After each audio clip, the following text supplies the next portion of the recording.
बहुत साल पहले की बात है। मिस्र की धरती पर कभी एक बच्चा तैरते टोकरी में बहता हुआ फिरौन के महल तक पहुंच गया था। नाम था मूसा।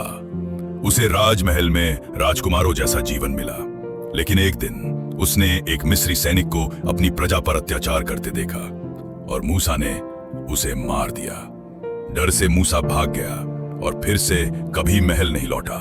अब वो एक साधारण चरवाहा था, दूर रेगिस्तान में मिद्यान की धरती पर। सालों बाद एक दिन मूसा अपनी बकरियों को चराता हुआ दूर एक पर्वत की ओर निकल पड़ा, जिसका नाम था होरेब, परमेश्वर का पर्वत। वो बिल्कुल अकेला था। धूप तेज थी लेकिन हवा शांत थी। फिर अचानक उसकी आंखें एक झाड़ी पर पड़ी। वो जल रही थी, पर जलकर राख नहीं हो रही थी। आग की लपटें उठ रही थीं, लेकिन पत्तियां हरी थीं, शाखाएं भी सुरक्षित। मूसा चौंक गया। ये क्या है? आग है लेकिन झाड़ी नहीं जल रही। उसका दिल तेज धड़कने लगा। वो धीरे धीरे उस झाड़ी की ओर बढ़ा। तभी उस झाड़ी से एक आवाज आई, एक शांत फिर भी शक्तिपूर्ण आवाज, मूसा, मूसा। मूसा डर गया। उसने कांपती आवाज में कहा, मैं यहां हूं। अपने जूते उतार दो, क्योंकि जिस जमीन पर तुम खड़े हो वो पवित्र भूमि है। मूसा ने तुरंत अपने जूते उतारे। वो समझ गया ये कोई साधारण झाड़ी नहीं थी, ये परमेश्वर की उपस्थिति थी। फिर परमेश्वर ने कहा, मैंने अपनी प्रजा इस्राएलियों की पीड़ा देखी है।